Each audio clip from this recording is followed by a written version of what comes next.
Crash! The Lamborghini Huracan slammed into the fire hydrant at 60 mph, sending a geyser of water 50 feet into the Chicago sky. Steam hissed from the crumpled hood as billionaire Blake Harrison kicked open the twisted door, blood trickling from his temple, his $5,000 Tom Ford suit torn and soaked. "Sir! Sir! Are you injured?" A paramedic rushed toward him, but Blake waved him off, stumbling across the flooded street like a man possessed. "I need coffee," he muttered, water streaming from his hair. "I need to think." Behind him, his security team emerged from the backup SUV that had been trailing him, shouting into their radios. News helicopters circled overhead like vultures. Blake Harrison, the 32-year-old CEO who'd just lost $400 million in a single morning, had officially lost his mind. He staggered through the door of Tony's diner, leaving a trail of expensive destruction in his wake. Inside the retro diner, Madison Parker was having the worst day of her nursing school career. She'd just failed her final exam, again, and was pulling a double shift to pay for another attempt. Her scrubs were stained with everything from ketchup to tears, her red curls escaping from a messy bun, and her last $1.50 was burning a hole in her apron pocket. Table 6 wants extra pickles. Table 2 needs more coffee, and holy guacamole! The most beautiful disaster of a man she'd ever seen had just walked in, literally dripping wet, bleeding, wearing what looked like the remains of a tuxedo, and carrying himself like he owned the world, which, given the Lamborghini smoking outside, he probably did.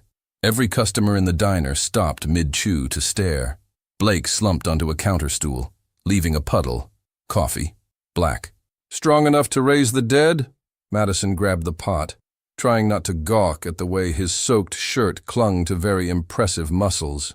"Rough morning?" He laughed, a sound caught between hysteria and despair.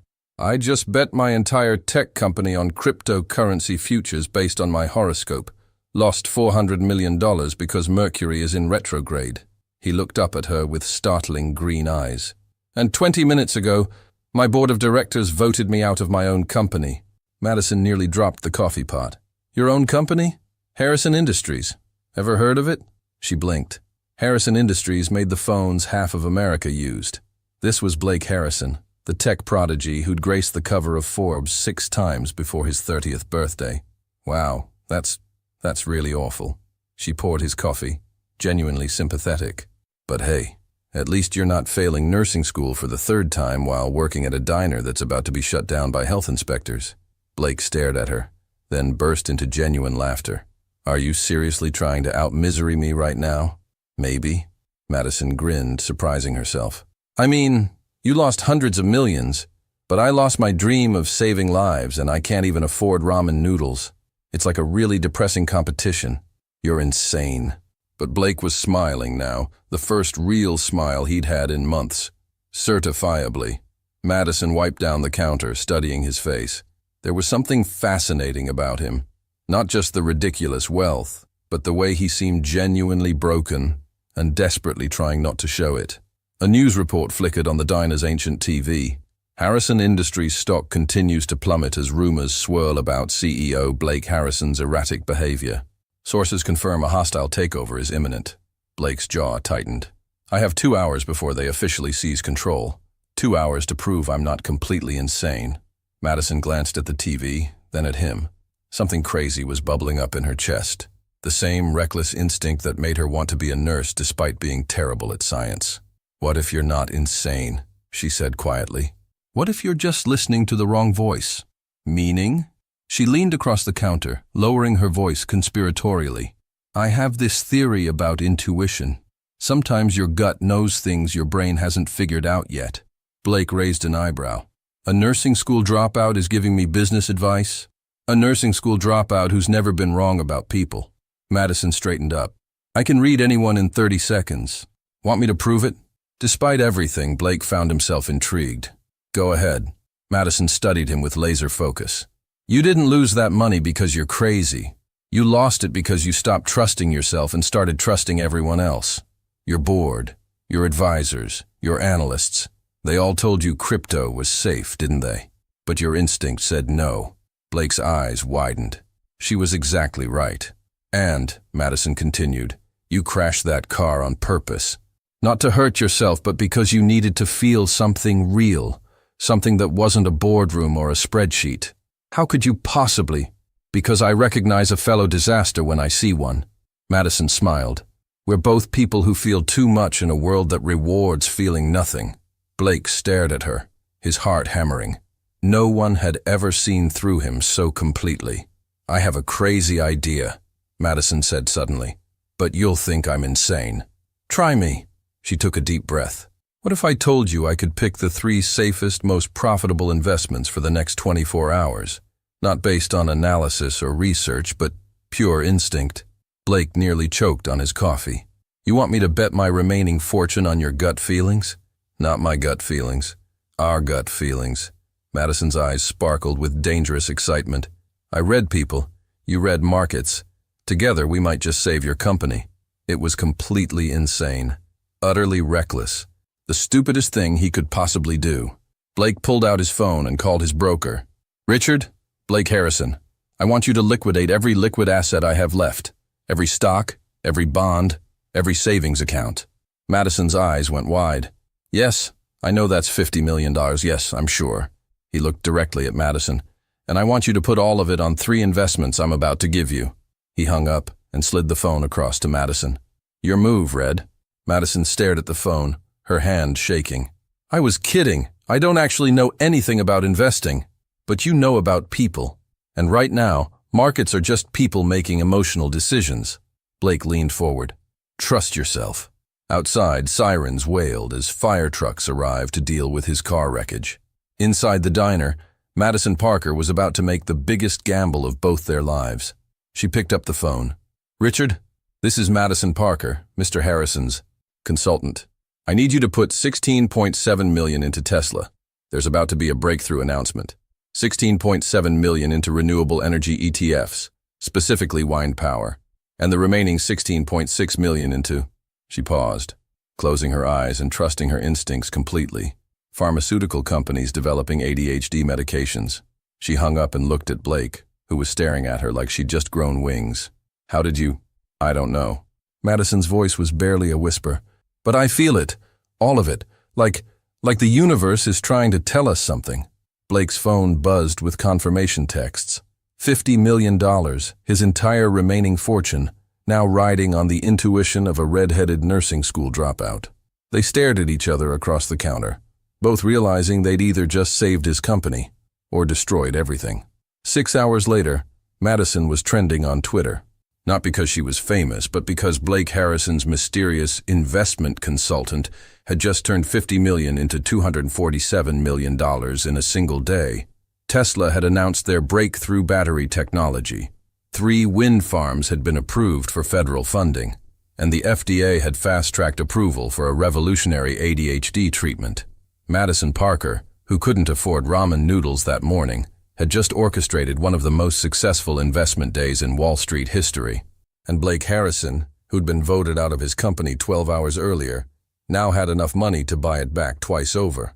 As the sun set over Chicago, Madison stood outside the diner, staring at her phone buzzing with calls from reporters, investors, and job offers. Blake emerged from his lawyer's office across the street, having just secured emergency reinstatement as CEO. He crossed to her, still wearing his torn, dried-out suit, carrying 2 cups of coffee from Tony's. So, he said, handing her a cup, I have a proposition for you. Madison looked up at him, this brilliant, reckless, beautiful disaster of a man who'd trusted her with his entire future. I'm listening. Be my partner. Not just in business, in everything. I'll teach you about markets. You teach me about people. We'll be unstoppable. Madison considered this, sipping her coffee and watching the last news van pull away. I have one condition. Name it. Next time you want to crash a car, warn me first. I'll need better shoes. Blake Harrison, billionaire CEO, tech genius, and former disaster, threw back his head and laughed. It was the sound of 2 broken people deciding to be magnificently whole together. Madison had never been in a building that had its own zip code. Harrison Industries Tower stretched 95 floors into the Chicago skyline, its glass facade reflecting the morning sun like a beacon of corporate power. As Blake's private elevator shot upward at stomach-dropping speed, Madison pressed her face to the glass wall, watching the city shrink below. "First time in a real elevator?" Blake teased, adjusting his fresh Armani suit. After yesterday's car crash disaster, he'd transformed back into the polished CEO who graced magazine covers. "First time in an elevator that doesn't sound like it's about to collapse." Madison smoothed her new outfit, a designer dress Blake's assistant had delivered to her studio apartment at 6 a.m. "This thing costs more than my rent. Which reminds me, we need to discuss your compensation package." The elevator dinged softly as they reached the executive floor. Madison's jaw dropped. The Harrison Industries executive suite looked like something from a sci-fi movie. Floor-to-ceiling windows offered a 360-degree view of Chicago. Holographic displays floated in the air, showing real-time stock prices and global market data.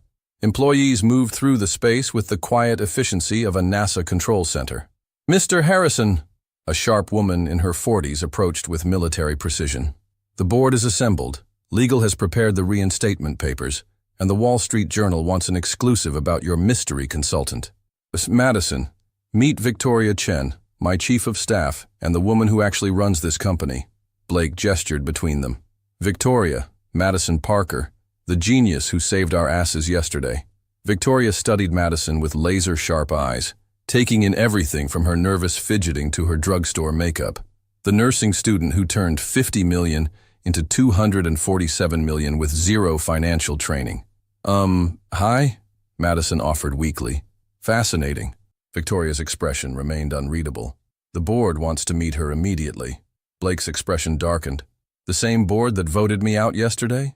The same board that's now begging you to stay after seeing yesterday's returns?" Victoria's smile was razor-thin. Funny how money changes perspectives. They entered the boardroom, where 12 of the most intimidating people Madison had ever seen sat around a table that could double as a small aircraft carrier. The moment she walked in, all conversation stopped. "Gentlemen, ladies," Blake announced, "meet Madison Parker, my new head of intuitive investment strategy." Madison nearly choked. "I'm your what now?" An older man with silver hair and predatory eyes leaned forward. "Ms. Parker, I'm Richard Blackwood, chairman of the board. We're very interested in understanding your methodology." "My methodology?" Madison glanced at Blake, who nodded encouragingly. "Well, I just trust my gut." The room erupted in barely contained snickers. "Your gut?" repeated a woman with pursed lips and a $5,000 handbag. "You risked $50 million on your gut." Something sparked in Madison's chest, the same defiance that had gotten her through 3 failed attempts at nursing school. She straightened her shoulders. "You know what? Yes, I did.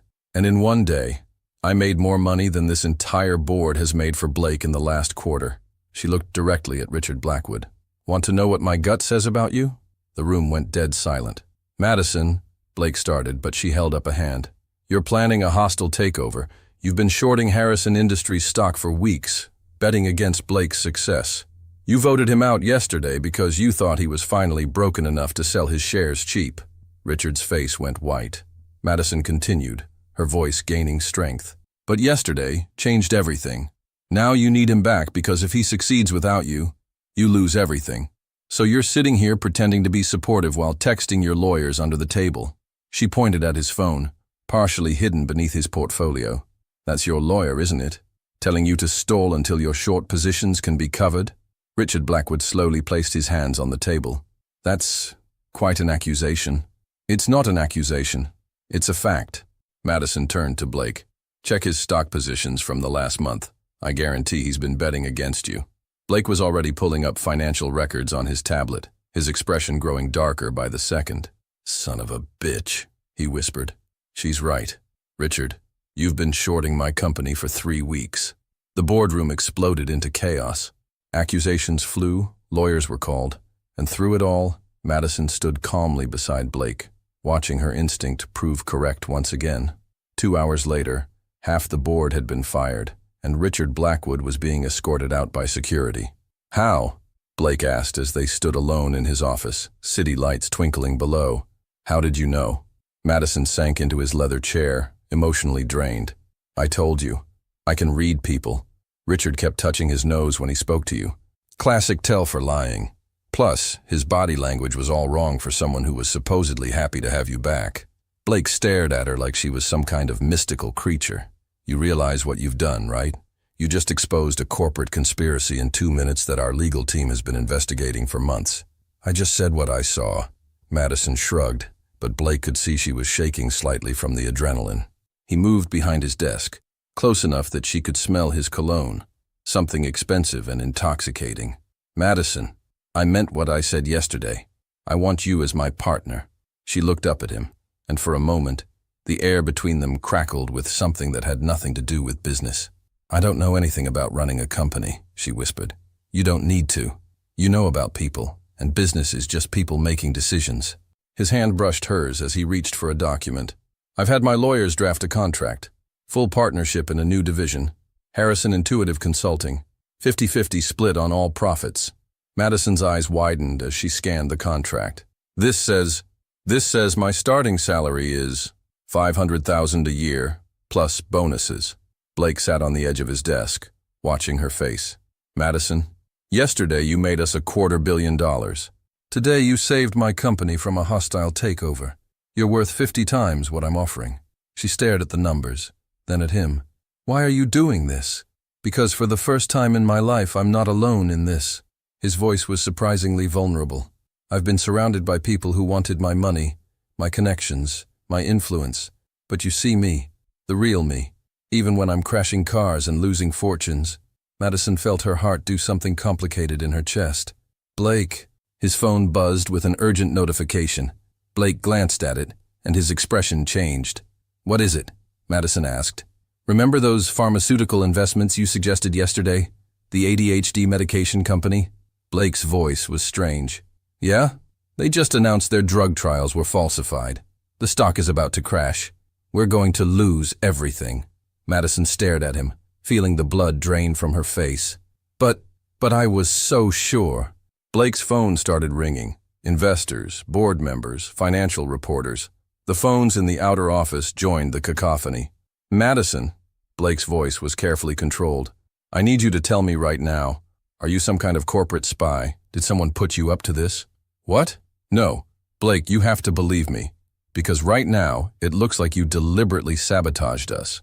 First, you make us a fortune to gain my trust. Then you tank us for a $250 million loss. Madison shot to her feet, tears stinging her eyes. You think I planned this? You think I crashed into your life as some kind of elaborate con? The hurt in her voice made Blake pause, but his phone was ringing insistently. I don't know what to think, he said quietly. Madison looked at him. This man she'd trusted with her crazy instincts, who'd trusted her with his fortune, and realized that money changed everything, even between them. Well, she said, grabbing her purse, I guess you'll have to trust your gut on this one. She walked toward the door, then paused. For what it's worth, Blake, my instinct says there's more to this story, but I guess you'll have to decide if you believe in me or believe in fear.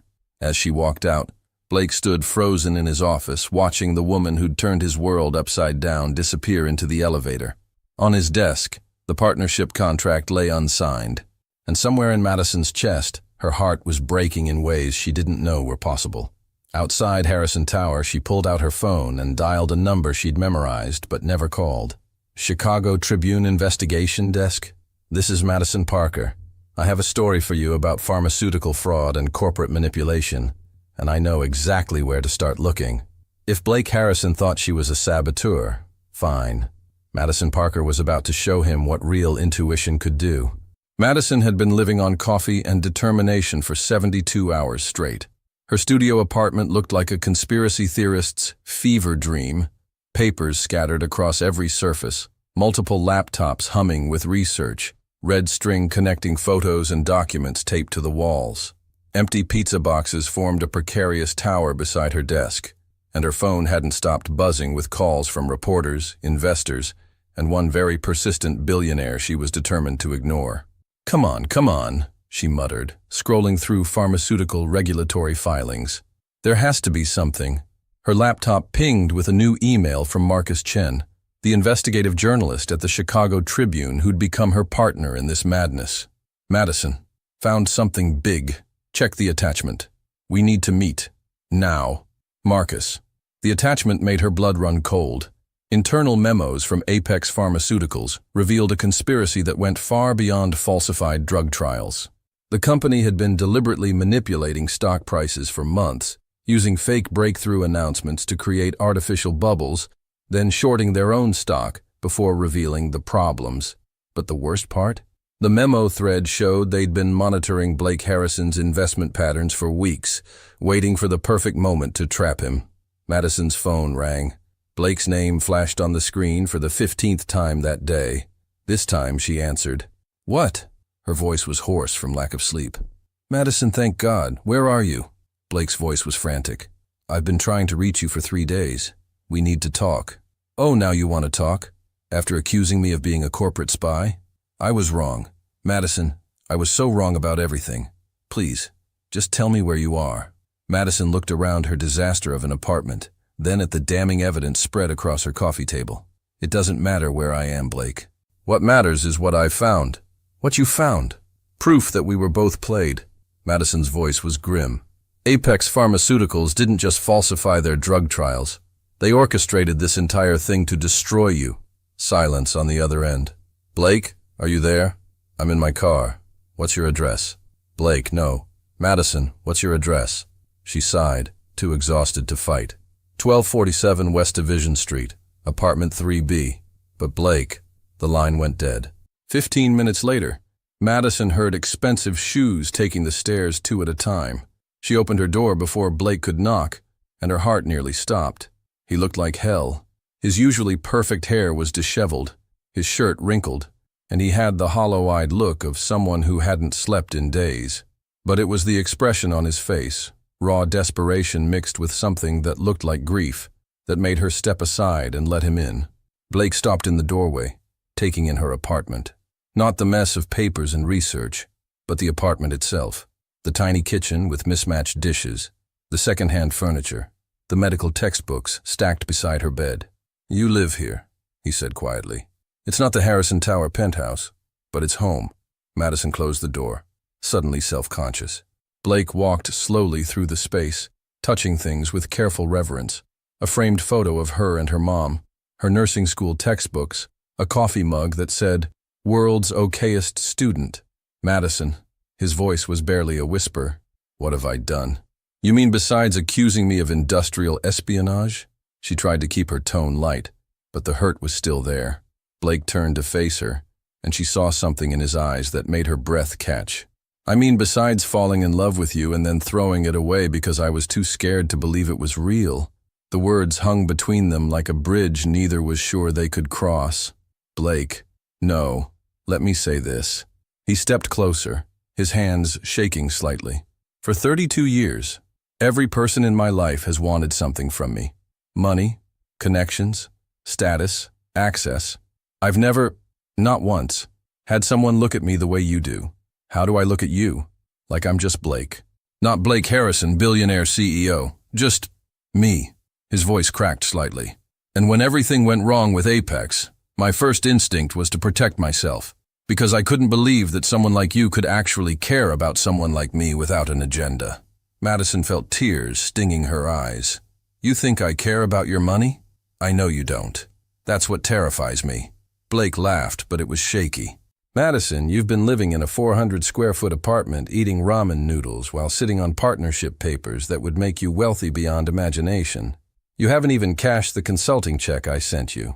Madison gestured to her desk, where Blake's uncashed check for $2.5 million sat among the conspiracy evidence. "I told you, I don't want your money. I wanted your trust. You have it." Blake moved closer, close enough that she could see the flecks of gold in his green eyes. "Madison, you have everything. My trust, my respect, my heart, if you'll still take it." Before Madison could respond, her laptop chimed with an urgent video call. Marcus Chen's face filled the screen, and behind him, Madison could see he was in what looked like a news studio. "Madison, perfect timing. We go live in 5 minutes. Did you get Harrison on board?" Blake looked from the laptop to Madison, understanding dawning on his face. "You're exposing them. Publicly." "We're exposing them," Madison corrected. "If you're willing." Marcus continued from the screen. The SEC is launching a full investigation based on your research. 3 pharmaceutical companies are implicated, and the FBI is executing search warrants as we speak. This is going to blow the roof off the industry. Blake stared at Madison with something approaching awe. You did all this? In 3 days? I had help. Madison gestured to the chaos around them. And I had motivation. They tried to destroy you, Blake. They used my instincts as a weapon against you. I couldn't let that stand. Madison, Marcus called from the laptop. We need confirmation. Is Harrison Industries prepared to go on record about the manipulation? Blake looked at Madison, then at the screen. Put me on camera. Blake, you don't have to. Yes, I do. He straightened his shoulders, transforming back into the confident CEO, but keeping his eyes on Madison. If we're partners, we face this together. Marcus's face lit up. Outstanding. Live in 60 seconds. As they positioned themselves in front of the laptop camera, Blake caught Madison's hand. After this airs, everything changes, he said quietly. We'll be a target. The SEC investigation, the media circus, the legal battles, it's going to be intense. Madison squeezed his hand. I'm not going anywhere. Even if I promise to be ridiculously overprotective and probably insufferably worried about your safety. Despite everything, Madison found herself smiling. Especially then. And we're live in 3, 2, 1. Marcus appeared on screen, professional and sharp. Good evening. I'm Marcus Chen with the Chicago Tribune Special Investigation. Tonight we're exposing a massive pharmaceutical stock manipulation scheme that reaches into the highest levels of corporate America. With me are billionaire CEO Blake Harrison and financial consultant Madison Parker, who uncovered this conspiracy. As Madison and Blake told their story to the camera, the diner meeting, the intuitive investments, the deliberate manipulation, Madison felt something shift between them. They weren't just exposing corporate corruption. They were choosing each other publicly, completely, and without reservation. When the interview ended, Blake pulled Madison into his arms. I have one more confession, he murmured against her hair. What's that? I crashed my car on purpose that day. Not because I was suicidal, but because I was driving past Tony's diner, saw you through the window, and got so distracted by how beautiful you were that I forgot how to brake. Madison pulled back to look at him, laughing. That's the most ridiculous meet-cute story I've ever heard. It's also completely true. Blake grinned, and for the first time since she'd known him, he looked genuinely, completely happy. Want to go somewhere and plan our next impossible scheme? I thought you'd never ask. As they walked out of her apartment together, Madison carrying her laptop, Blake carrying the evidence that would reshape the pharmaceutical industry, neither of them noticed the black sedan parked across the street, or the man inside it, speaking quietly into his phone. They're together. Yes, sir. The interview aired 30 minutes ago. Should we proceed with phase 2? The voice on the other end was cold and calculating. Do whatever it takes. Harrison Industries must be destroyed, and the girl with it. We can't afford any more surprises. The explosion shattered every window on the 47th floor. Madison hit the ground hard as Blake's body covered hers, glass raining down like deadly confetti. The conference room where they'd been meeting with FBI investigators 30 seconds earlier was now a smoking crater. Move, now! Blake hauled Madison to her feet, blood streaming from a cut on his forehead. Emergency alarms screamed throughout Harrison Tower as sprinkler systems activated, turning the hallway into a chaotic, waterlogged nightmare. The investigators, Madison gasped, looking back at the destroyed room. Gone. Blake's voice was grim as he pulled her toward the emergency stairwell. All of them. They burst through the stairwell door and immediately heard footsteps echoing from below, multiple sets moving with military precision. Up, Blake whispered urgently. We go up. Up? Blake, we're on the 47th floor. Trust me. As they climbed, Madison's mind raced. 6 hours ago, they'd been celebrating the FBI's interest in their pharmaceutical conspiracy evidence.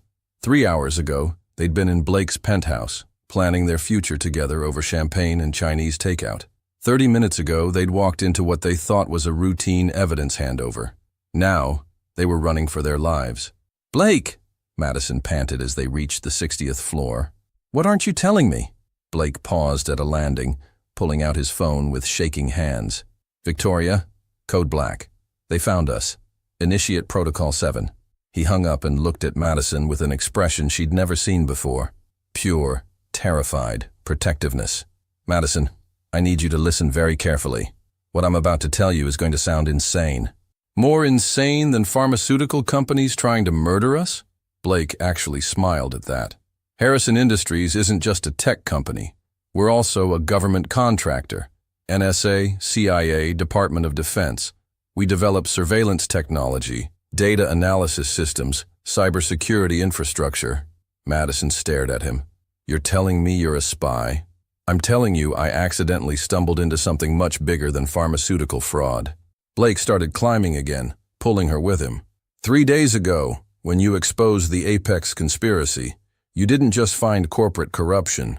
You found evidence of a network that's been manipulating markets, assassinating competitors, and influencing government policy for decades. They reached the 70th floor, and Blake stopped at a seemingly ordinary maintenance door. He pressed his palm to a hidden scanner, and the door clicked open to reveal a sophisticated safe room. Computers, communication equipment, medical supplies, and enough food for a week. Holy shit, Blake. You really are a spy. I'm really a paranoid billionaire with trust issues and an overcautious security team. He locked the door behind them and activated what appeared to be some kind of signal scrambling device. But right now, I'm grateful for both. Madison sank into a chair, trying to process everything. So, the people trying to kill us are part of a consortium called the Meridian Group. They've been manipulating pharmaceutical stocks for years, but that's just their side business. Their real money comes from defense contracts, illegal arms sales, and political manipulation. Blake pulled up files on one of the computers, showing Madison a web of connections that made her investigation look like child's play.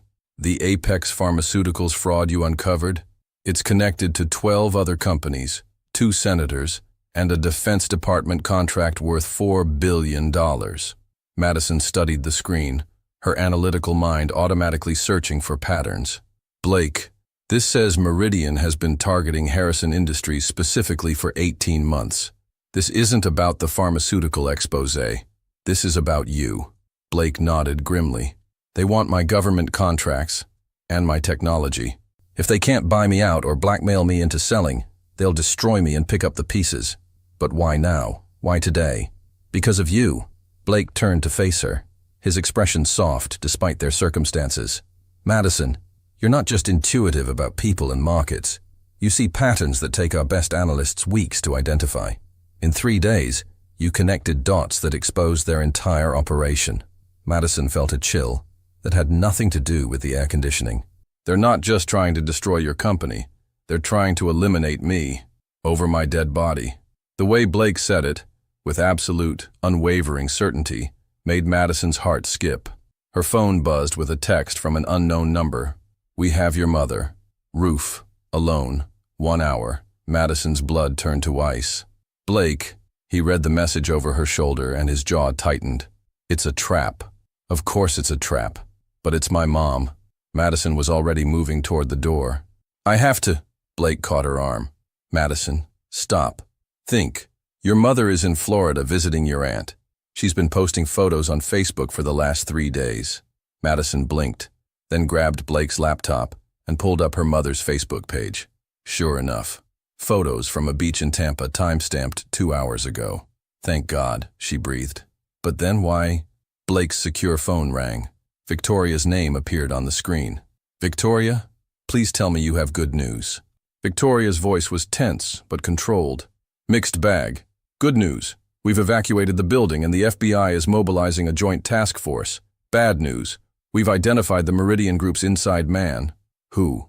Marcus Chen. Madison felt the world tilt. That's impossible. Marcus is the one who helped me investigate. Marcus Chen works for Meridian, Victoria continued. The pharmaceutical story, the investigation, the media attention. It was all designed to flush out exactly how much you knew and how you figured it out. Blake watched Madison's face crumble as the implications hit her. Every piece of evidence I found, every connection I made, I gave it all to him, Madison whispered. Which means they know everything about your investigative methods, Blake said grimly. They've been studying you, Madison, learning how your mind works. Madison sat down hard, the betrayal hitting her like a physical blow. I trusted him. I thought we were partners. Blake knelt beside her chair, taking her hands in his. Hey, look at me. Marcus didn't anticipate one thing. What? Us. Together. You and me as a team. That's something they can't predict or manipulate. Victoria's voice came through the phone again. Blake, we have movement on the roof. 3 helicopters. Armed personnel. They're setting up for a siege. Blake stood, his expression hardening into something Madison had never seen before. The look of a man who'd built an empire and was prepared to defend it with everything he had. Victoria, initiate Protocol Omega. Sir, are you sure? Protocol Omega will... Do it! Blake hung up and turned to Madison. Remember when I said I was paranoid? Yeah, I wasn't paranoid enough. He pulled a tablet from a wall safe and began typing rapidly. Harrison Tower isn't just my office building. It's the most sophisticated defensive installation in the Midwest. On the tablet screen, Madison watched as the building transformed. Steel barriers rose from the ground around the tower's base. Anti-aircraft systems emerged from hidden panels on the roof. The entire structure went into lockdown mode, turning Blake's corporate headquarters into a fortress. Jesus Christ, Blake, what exactly do you do for the government? Things I can't tell you about until this is over. Blake pulled her close, his voice urgent. But I can tell you this. No one is taking you away from me. Not Meridian, not Marcus Chen, not anyone. The building shuddered as something heavy landed on the roof above them. They're here, Madison whispered. Blake kissed her then, fierce, desperate, and full of promise. When they broke apart, his eyes were blazing with determination. Madison Parker, will you do me the honor of helping me destroy some very bad people? Despite everything, the explosions, the betrayal, the revelation that her boyfriend was apparently some kind of corporate spy, Madison found herself grinning. Blake Harrison, I thought you'd never ask. Outside their safe room, the war for Harrison Industries and their future was about to begin. The first rocket hit Harrison Tower at exactly 11:47 p.m. Madison watched through the reinforced windows of their safe room as the building's outer defenses lit up the Chicago skyline like the 4th of July. Anti-missile systems intercepted 3 of the 4 incoming projectiles, but the 4th punched through the 82nd floor in a shower of glass and steel. They're not playing around, Blake muttered, his fingers flying across multiple keyboards as he coordinated the building's defenses. Madison studied the tactical display showing enemy positions. Blake, look at their attack pattern. What about it? It's wrong. They're focusing too much firepower on the upper floors. Madison traced the assault vectors with her finger. If they really wanted to take the building, they'd hit the foundation supports and force us down. This is a distraction, Blake finished, understanding immediately. They're coming from somewhere else. Madison closed her eyes, letting her intuition flow through the building's layout. The parking garage. Sub-level 3. They're already inside. Blake's hand stilled on the keyboard. How could you possibly know that? Because Marcus Chen knows I'm here. And Marcus knows that I know he knows. Madison opened her eyes, her expression grim. He's not trying to blow us up from outside. He's coming to collect me personally. As if summoned by her words, the lights in their safe room flickered and died. Emergency power kicked in a second later, bathing everything in red light. They've cut main power, Blake said. That's impossible from outside. Not impossible if you're already inside. Madison moved to the weapons cabinet Blake had opened earlier. How many bullets does this thing hold? Blake stared at her. Madison, you don't know how to use a gun. I don't know how to use a gun yet. She ejected the magazine, counted the rounds, and slammed it back in with surprising competence. But I learned fast. How hard can it be? Point, click, try not to die? Despite everything, Blake found himself falling in love with her all over again. There's something else, Madison continued, checking the gun's safety. Marcus didn't just betray us to Meridian. I think Marcus is Meridian. Or at least, he's been running their intelligence operations. What makes you say that? Madison pulled up Marcus's investigative articles on Blake's tablet. Look at his publication history. Every major financial scandal he's exposed in the last 5 years. The companies involved either got bought out by Meridian subsidiaries or went bankrupt and had their assets acquired by Meridian shell companies. Blake's eyes widened as he scanned the data. He's not a journalist. He's a corporate raider using the media as cover. And I just gave him a complete roadmap of how my analytical process works. Madison's jaw tightened. But that means he thinks like me now. Which means you can think like him. Blake stood up, understanding dawning in his eyes. Madison, you can predict his moves. The secure elevator chimed softly. Someone was coming up. Madison closed her eyes again, this time visualizing Marcus's mindset. He's not coming alone. 3-person team. Marcus plus 2 professionals. They'll split up. One team takes the elevator to draw our attention. The other comes through the maintenance shaft. How do you? Because that's what I would do. Madison moved to the maintenance shaft access panel. Blake, I need you to trust me completely right now. Always. Good, because we're going to surrender. Blake's hand froze on his weapon. We're going to what? Not actually surrender, but we're going to make Marcus think we're surrendering. Madison's eyes sparkled with the same dangerous excitement Blake had first seen in Tony's diner. See, Marcus studied my investigation methods, but he doesn't understand the most important thing about how I work, which is, I'm really good at reading people, but I'm even better at making people think they're reading me. The elevator opened with a soft ding. Through the safe room's monitors, they watched Marcus Chen step out, flanked by 2 armed men in tactical gear. Marcus had traded his journalist appearance for military fatigues and body armor. A headset curled around his ear. Madison Parker, Marcus called out, his voice echoing through the hallway. I know you're listening. Let's talk like civilized people. Madison activated the intercom. Marcus, thank God you're here. Blake's lost his mind. He's been holding me hostage. I think the stress finally got to him. Blake shot her a look that clearly said, Excuse me. Madison winked at him, then continued into the microphone. He's got weapons in here, Marcus. I'm scared. Can you get me out safely? Through the monitors, they watched Marcus smile coldly. Of course, Madison. Just unlock the safe room door and step out slowly. Leave Harrison inside. I can't unlock it from in here. He changed the codes. Madison's voice was perfectly pitched between grateful and terrified. But there's a manual override in the maintenance shaft. Level 68, junction box Charlie 7. You remember? I showed you the building schematics yesterday. Blake stared at her in amazement. There was no junction box Charlie 7. She was sending Marcus into a dead end. I remember, Marcus said smoothly. Stay calm. We'll have you out in 10 minutes. The moment Marcus and his team headed for the maintenance access, Madison sprang into action. Blake, we have 8 minutes before he realizes I sent him on a wild goose chase. Here's what we're going to do. 7 minutes later, Marcus Chen emerged from the maintenance shaft, furious and covered in dust, to find Madison Parker sitting calmly in the hallway outside the safe room, hands zip-tied behind her back, apparently unconscious. Sir, one of his men reported, we found her like this. Harrison's barricaded inside the safe room. Looks like he knocked her out and left her as bait. Marcus approached carefully, weapon drawn. Something felt wrong, but he couldn't identify what. Madison? He knelt beside her, checking for consciousness. Madison, can you hear me? Her eyes fluttered open, unfocused and confused. Marcus? What? Where am I? You're safe now. Marcus cut her restraints, helping her sit up. Where's Harrison? Inside. He's not the same person I thought he was, Marcus. The things he told me...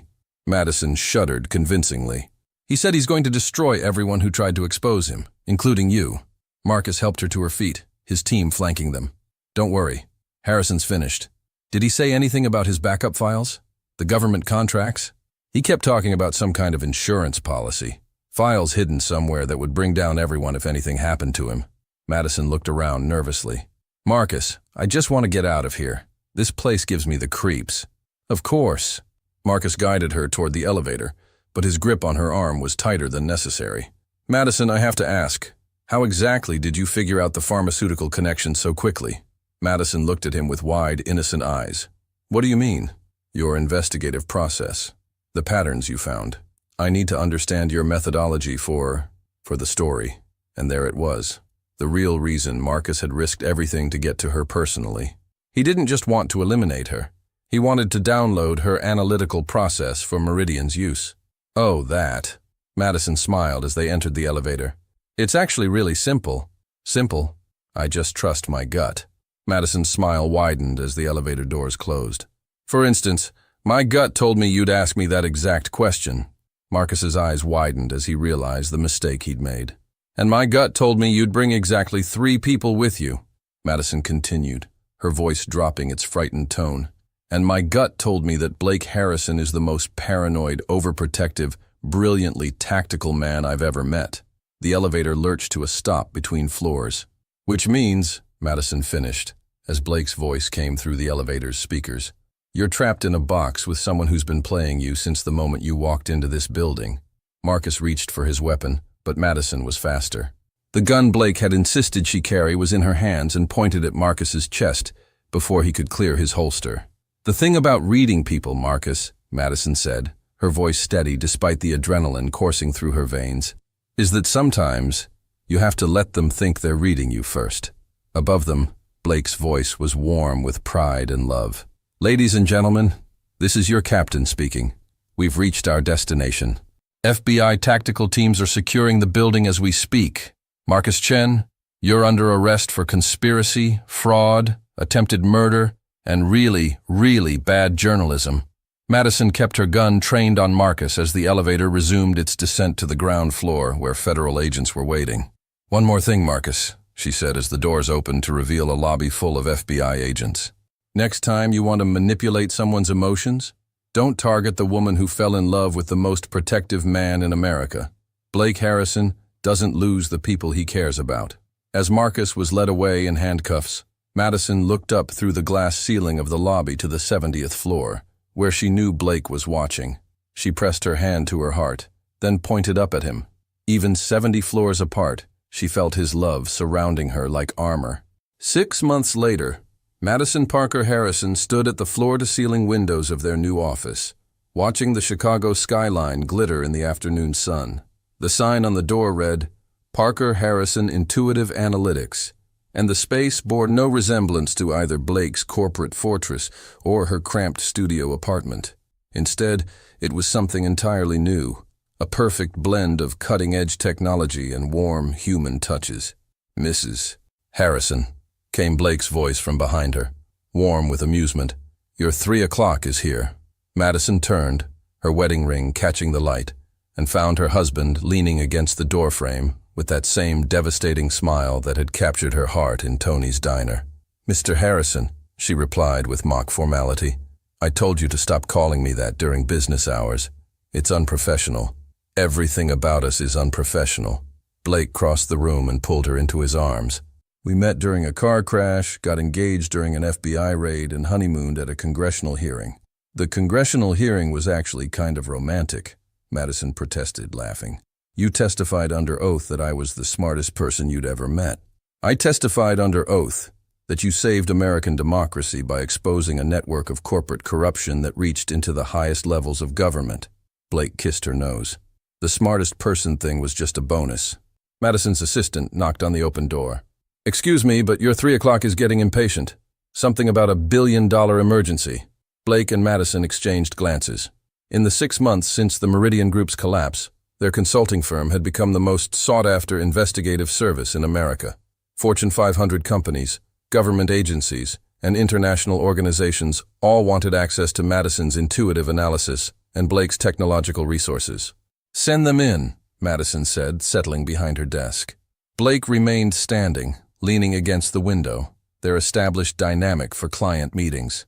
The woman who entered was clearly powerful, clearly desperate, and clearly terrified. Designer suit, perfect posture, but eyes that hadn't slept in days. Ms. Parker, Mr. Harrison, thank you for seeing me. The woman sat down carefully. I'm Catherine Mills, CEO of Global Energy Solutions. Madison studied her for exactly 30 seconds, then looked at Blake. Oil spill, Caribbean, 3 days ago. Cover up. Catherine Mills went white. How could you possibly?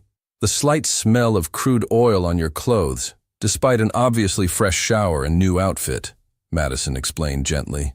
The tan line from a hard hat that doesn't match your usual accessories, and the way you're favoring your right ankle suggests you've been walking on boat decks recently. Blake pulled up Global Energy Solutions on his tablet. No oil spill reports filed with the EPA in the last week. Because we contained it, Catherine said quickly. It was small, localized, completely handled. Madison leaned forward. Ms. Mills, with respect, you didn't come here because of a contained oil spill. You came here because someone's trying to use that oil spill to destroy your company, and you can't figure out who. Catherine's composure finally cracked. 15 board members knew about the spill. All of them signed confidentiality agreements. But someone leaked it to environmental groups, regulatory agencies, and 3 major news outlets. The information they leaked was so detailed, so precise, it had to come from someone with direct access. And you suspect one of your board members is working with a competitor, Blake added. But I don't know which one, and I can't investigate all 15 without creating panic. Madison stood up and moved to her whiteboard, the one piece of equipment she'd insisted on keeping from her conspiracy investigation days. Tell me about the board meeting where you discussed the spill.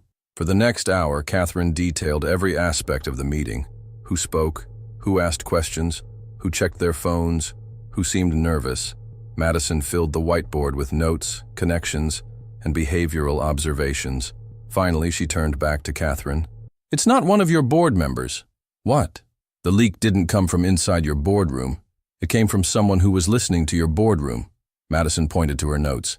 The information leaked included details that weren't discussed in the meeting. Technical specifications, cleanup procedures, exact timing. Someone had access to your internal communications. Blake was already pulling up Global Energy's cybersecurity reports. Your IT department reported a minor system glitch 3 days ago. 47 seconds of connection lag during your video conference call. That wasn't a glitch, Madison said. That was someone hacking your system in real time, recording everything. Catherine stared at them. But who would? Meridian Group had subsidiaries, Blake explained. When the main organization collapsed, the smaller companies scattered. Some of them are still operating, still trying to manipulate markets. Madison was already at her computer, her fingers flying across the keyboard with the analytical speed that had first amazed Blake. Give me 20 minutes. 18 minutes later, she had an answer. Titan Environmental Consulting. They bid against you for the Caribbean cleanup contract 6 months ago and lost. They've been monitoring your communications ever since, waiting for an opportunity to discredit you so they could swoop in and take over your contracts. Catherine Mills stared at the evidence Madison had compiled. Financial records, communication logs, corporate connections that painted a clear picture of industrial espionage. How do you do this? Catherine whispered. Madison glanced at Blake, who was watching her with the same expression of awe and love he'd worn since their first day together. I trust my instincts, Madison said simply, and I have an amazing partner who trusts them too. After Catherine left, armed with enough evidence to destroy Titan Environmental and save her company, Blake locked the office door and pulled Madison into his arms. Have I mentioned lately that you're incredible? Only every day. Madison smiled up at him. Any regrets? About giving up the corporate empire for a consulting firm with your wife? Blake pretended to consider this seriously. Well, I do miss the constant assassination attempts, and the corporate espionage was kind of exciting. Blake Harrison, you are terrible at lying. Good thing I married someone who can read people.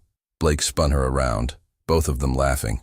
Madison, I have never been happier in my entire life, even though we're not billionaires anymore.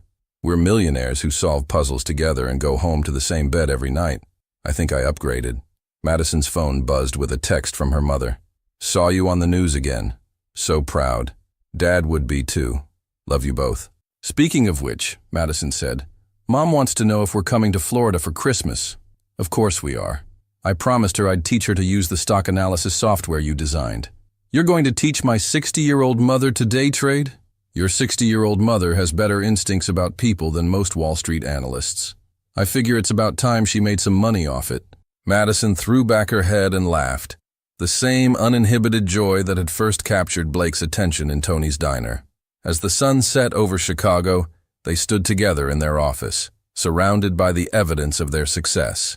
Thank you letters from clients, news articles about their cases, photos from their wedding, and a framed copy of the first check Blake had ever written to Madison, the one she'd never cashed, now displayed as a reminder of how far they'd come. Blake, Madison said softly, do you ever wonder what would have happened if you hadn't crashed your car that day? Blake pulled her closer, his voice warm against her ear. Never. Because even if I hadn't crashed, even if we'd met some other way, even if it had taken years instead of days, we still would have found each other. How can you be so sure? Because some things are just meant to be, like you and me. Like trusting your gut when logic says you're crazy. Like taking the biggest gamble of your life on a red-headed nursing student with a gift for reading people. Madison looked up at him, This brilliant, reckless, wonderful man who'd trusted her with his fortune and his heart. "Blake Harrison," she said, "you are the luckiest thing that ever happened to me." "Madison Parker Harrison," he replied, "you are the best gamble I ever made." Outside their windows, Chicago sparkled with possibility. Inside their office, two people who'd found love in the most unlikely circumstances planned their next impossible adventure. And somewhere in the distance, Tony's diner served coffee to ordinary people, never knowing that it had been the birthplace of an extraordinary love story. The End Epilogue. 1 year later, the headline in the Chicago Tribune read, "Parker Harrison Analytics exposes international art forgery ring. $2 billion in fake masterpieces recovered." In Tony's diner, the same booth where Madison had first served Blake coffee now bore a small plaque, where Blake Harrison met Madison Parker and changed both their lives forever. The diner's owner, Tony himself, kept the plaque polished and always made sure that particular booth was available for couples on their first dates. After all, he'd learned to trust his gut about these things. And his gut told him that sometimes the most extraordinary love stories begin with the most ordinary moments. A cup of coffee, a stranger in need, and the courage to trust your instincts when they tell you that your whole life is about to change. Madison and Blake still came to Tony's diner every Sunday morning. Same booth, same order. Coffee black for him, coffee with cream for her, and whatever pie Tony recommended. They came to remember where it all started, and to remind themselves that the best gambles in life aren't about money. They're about love.